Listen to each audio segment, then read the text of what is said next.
Mga kababayan, nagbabala ang pag-asa sa tropical storm na posibleng umabot sa super typhoon sa mga araw ng November 9 at 10. Ang bagyong Uwan ay sinasabing posibleng dumaan sa Central o Northern Luzon.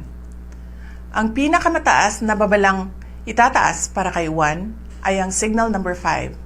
Ang signal number 5 ay nagpapahiwatig ng mga hangin na umaabot sa 185 kilometers per hour o mas mataas pa. Ito ang mga panganib at epekto ng super typhoon. Matinding malakas na hangin. Ang ganito kalakas na hangin ay maaaring magpatumba ng mga puno, makasira ng mga bahay, lalo na ang mga luma o magagaan ang pagkakagawa, at magdulot ng pagkawala ng kuryente at komunikasyon. Pangalawa, malakas na ulan, pagbaha at pagguho ng lupa. Malakas na ulan ang inaasahan, lalo na sa gabi at sa araw ng paglapag ng bagyo. Maaring magdulot ito ng pagbaha sa mga ilog at lungsod at pagguho ng lupa sa mga burol at kabundukan. Pangatlo, storm surge. Para sa mga pamayanang nakaharap sa dagat, malaking panganib ang storm surge at malalaking alon.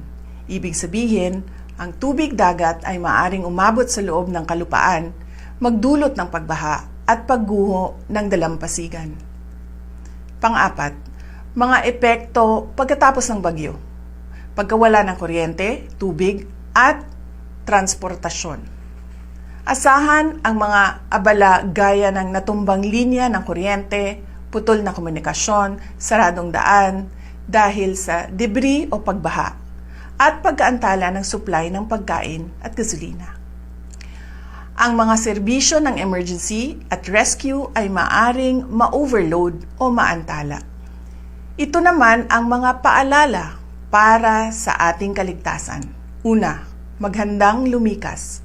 Kung ikaw ay nakatira sa mapanganib na lugar o high-risk area tulad ng baybaying dagat, madaling bahain o madaling gumuho ang lupa, maghanda sa paglikas kapag inutos na ng mga otoridad. Tandaan, ang maagang paglikas ay mahalaga sa kaligtasan. Pangalawa, siguraduhin ang ari-arian. Ilagay sa loob o itali ng maayos ang mga bagay na maaaring liparin ng hangin. Putulin ang mga sanga ng puno at siguraduhin nakasara ng maayos ang mga bintana at pinto.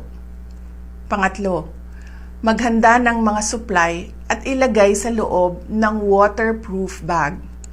Magtabi ng pagkain, tubig, gamot, baterya, flashlight para sa hindi bababa ng 3 araw. I-full charge ang mga cellphone at power bank.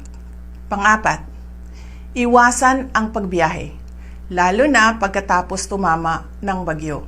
Maaring sarado ang mga daan at kanselado ang mga biyahe. Delikado ang pagguho ng lupa at pagkahulog ng mga puno. Panglima, lumayo sa baybayin. Lalo na habang tumatama ang bagyo, ang storm surge at malalaking alon ay maaaring nakamamatay. Pang-anim, magkaroon ng plano sa komunikasyon. Alamin kung saan magkikita ang pamilya kung magkawalaan sa paglikas. Pang-7, pag-iingat pagkatapos ng bagyo. Mag-ingat sa mga natumbang linya ng kuryente, mahihinang istruktura ng gusali, kontaminadong tubig o madulas o maputik na daan matapos ang malakas na ulan o pagbaha. Pang-8, tumulong tayo sa mga matatanda, may kapansanan at mga bata. At pang-9, subaybayan ang mga opisyal na ulat. Maaring magbago ang sitwasyon. Tutukan ang mga buletin mula sa Pag-asa at mga lokal na otoridad. Maghanda tayo habang wala pa ang bagyo para mapanigurado ang kaligtasan ng bawat isa. Mas mabuti ng labis ang paghahanda kaysa walang kahandaan. Syukran.